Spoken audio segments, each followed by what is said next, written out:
WhiskyJason here, whiskey from the viewpoint of an American over here in Germany, tasting often rare and exotic whiskeys. And today I have a doozy. Duncan Taylor, cask strength, Rare Auld, A-U-L-D. Scotch whiskey, Glen Garioch, 19 years of age, distilled June 1991, bottled January 2011. 19-year-old Glen Garioch distillate, single cask, 3855, 243 bottles. I have the bottle number 227, 51.1% ABV. Whiskey base, it's only 5 digits, 26366. Today we're way over 200,000. I think we're 220,000. So we've added 200,000 whiskeys since 2011. Now, first of all, look at the color of this whiskey. This is what whiskey can and should look like from a refilled bourbon cask. 19 years of age. Now, this is not a tired cask. This is a quiet cask. What's the difference? All right, so a tired cask is something that's been used too often. Let's pour a little bit more. I like this. Quiet cask is the cask that is actually, that might actually be in a hogshead, that is used here for a whiskey to mature it for a little bit longer time, 19 years. Why they did not wait for 21, why didn't they do it with 18, I will never know, and I don't think anyone today will be able to tell me. I bought this at a new whiskey auction site in Germany called WhiskyAuctionBerlin.com. Might be .de. And at the moment, the first 3 or 4 auctions that go on with these new auction sites, they're a little bit of a secret. I do try to publicize them. I have had on my live streams, as well as I've done a special little episode each time about my purchases there. So they get a little bit of publicity and word gets spread, and then the prices of the auction go up and should normalize at the same place. We have like WhiskyAuction.com, which is Thomas Krüger and Holzbunge here in Germany, or others like the Whiskey Auctioneer in the UK and so on. Now, this I bought for 129 euros. The exact same cask, so bottle, different bottle number, went 2021 at WhiskyAuction.com for 126 euros, without all the 10% buyer fee, without the packaging, without the postage, and so on. And I paid 129 euros for this with packaging, with posting, with the buyer's fee, and so on. So I think that's a fairly good deal. If I go to Whiskybase here, like I said, 26366, there is a store in Germany that has it still. They want 199 euros. According to information I found online, the original price was 81 euros. All right, so the difference between 81 and 129 today, after 12 years, I don't know if that is actually with calculating in inflation that I still got the better deal, but I still feel a 19-year-old single cask Glen Garioch in cask strength for 129 is a bargain. All right, that's just my personal opinion. What am I going to compare it to? Now you're going to laugh, but I found this very, very interesting. So this is Duncan Taylor. This is Duncan Taylor. This is the old Rare Auld, and this is their Octave cask series. This is a Glen Garioch. It was actually distilled 1 year after this was bottled. So this was distilled in 2012. It was bottled here in 2021. So it is, I think, what is it says here on the Whiskybase number? Whiskybase number 203098. It is 9 years old with 6 months in an octave. So this was 73 euros 90, 129, so not exactly half. Now, for me, this is a wonderful example of old whiskey and new whiskey. Why? Today, we want more and more of these dark colors. We want sherry. We want as dark as possible. Now, this is 53.6. This is 51.1. They're both Glen Garioch. Now, if I take a look at my smart little book, which I'm going to do now, that is the Malt Yearbook. And it has here the Malt Whiskey Yearbook, 2023. If I go to Glen Garioch, It does say here that the distillery, I have to go back in time. I know most of the distilleries in the last 20 years, but what happened at the distilleries before 2000, I'm weak. All right, this was 1991. What were you doing 1991? I was still studying. Yeah, it was before I had my first real job over here in Germany. I was actually unbelievable how long ago that is for me. So we have here 1994, Suntory controls all of Morrison Bowmore Distillers Limited. All right, so I was at Bowmore Distillery, and 1994, Beam Suntory came. Oh, I think it was only Suntory there back then. Beam Suntory merged later, so Suntory took over control of the Morrison Bowmore Distillers, which included the Glen Garioch, as well as Bowmore and Auchentoshan, and maybe one more. So we have to go actually back further in time. It says here, 1968, 1 year before I was born, Glen Garioch is decommissioned. 1970, it is sold to Stanley P. Morrison Limited, and in 1973, production starts again. 1978, stills are increased from 2 to 3, and in 1994, Suntory controls all of Morrison Bowmore Distillers. And then in 1996, the distillery is mothballed in October. And so it's 1986, 1987, the distillery reopens in August, and from now on, it's using unpeated malt. What? Unpeated malt? Are you telling me that before 1997 they used peated malt? Not here. I'm sorry. There's no peat in there whatsoever. So they only used unpeated malt. All right. This is so old, 1991, that I don't understand the whole connections that's going on here back then. All right. But I think this is a joy for me. It's a joy to be able to try this. Now, I think this whiskey video will come out beforehand. If you ever get the chance in mainland Europe to go to a whiskey fair, I would suggest one and only one, Limburg in Germany. Why?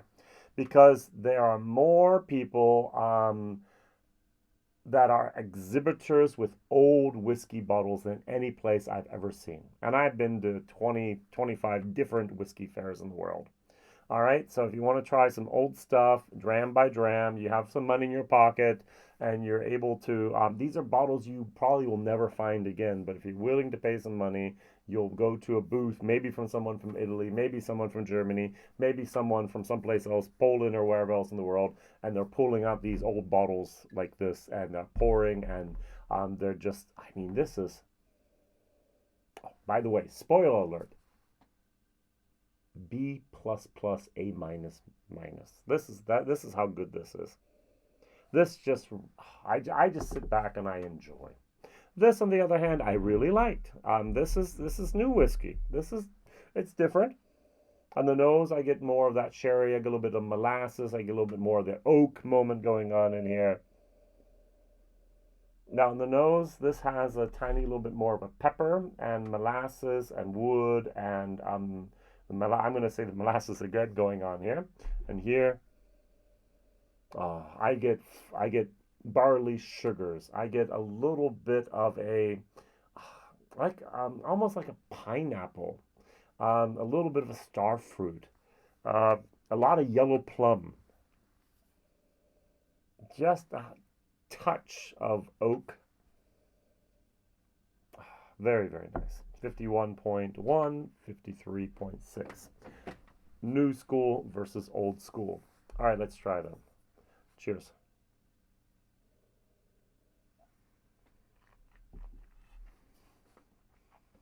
Hmm. Hmm.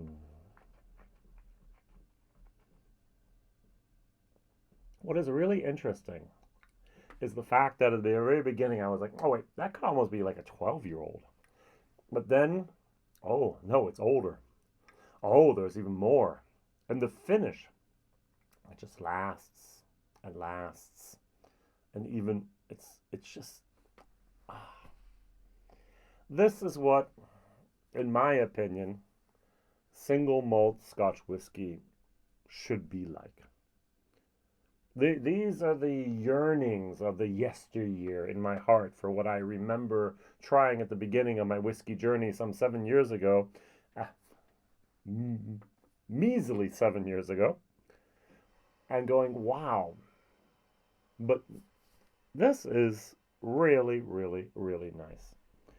So, on the palate, that barley sugar, maybe a little bit of honey, a little bit of that wood spice going on there, but not much. I really like this. And the finish, there's that warming, there's a tiny little bit of the, maybe chewy, there's a tiny little bit of oak, but not much. Now, what I did not do in my German video, that I would like to try to do in my English video, is just add a little bit of water. Take it down like 48%. It doesn't need it. I love the cask strength 51.1%. They probably put in the cask at 63.5%, left it in there for 19 years. Boom, you have something fabulous, fantastic, wonderful. 243 bottles here. I'm going to go for it's a hogshead. And now it gets a little bit more of that floral moment. For me, a floral moment is often a little bit like a daisy, but I like daisies. Mm. Mm. Mm. I always ask myself, does a whiskey get better with water? And in this case, I must admit, it's diluted down, it's watered down a little bit. Not really. Mm. Mm. Chewy. Mm. Delicious. Really, really, really great. Someone wrote online, I looked for a review about this, and he said, continuing on in my search for a bad 1990s Glen Garioch whiskey. And he says, still haven't found one. Everything from the 90s, he said, at least from the early 90s, late 80s, early 90s, let's just put in that thing, he said, were just magnificent. And even this, I can admit, it's magnificent. It's beautiful. It's great.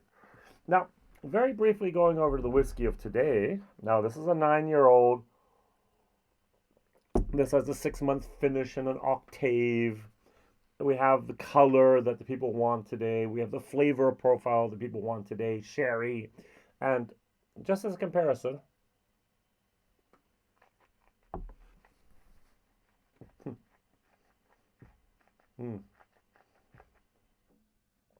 now this is nice, and the but is big. Number one, there's a sourness to this whiskey that this does not have. Number two, the 53.6% versus 51.1%, there's a sharpness to this that this does not have. This is perfect at 51.1. I could give this to someone who's fairly new in whiskey and say, try that. They're like, okay, that doesn't really burn, but this burns. Like a little bit of heartburn, a little bit of that going on here. And the third thing, it almost tastes, I'm going to use the word artificial. Now, that molasses, brown sugar, wood moment, a little bit of clove going on in there. It's nice. It's a good whiskey. This is a C+, B- whiskey, but this is an A-, B++ whiskey. And they're just worlds of difference. Is older better? Not always, but whiskeys from the made in the 90s does taste different from whiskeys made in the 2010s. And that is something we just have to accept and live with and decide if we're willing to pay the price. Now, some of you are going to go, well, Jason, I don't know, where can I find it? You're going to have to hunt. You're going to have to hunt, you're going to have to go to auction sites, you're going to have to go to find some dusties, find some stores. Over here in Germany, we have sometimes like a tobacco shop, and they'll have bottles of whiskey, and there might be a bottle in the back of the shelf or maybe in the back room that's been there for 10 plus years.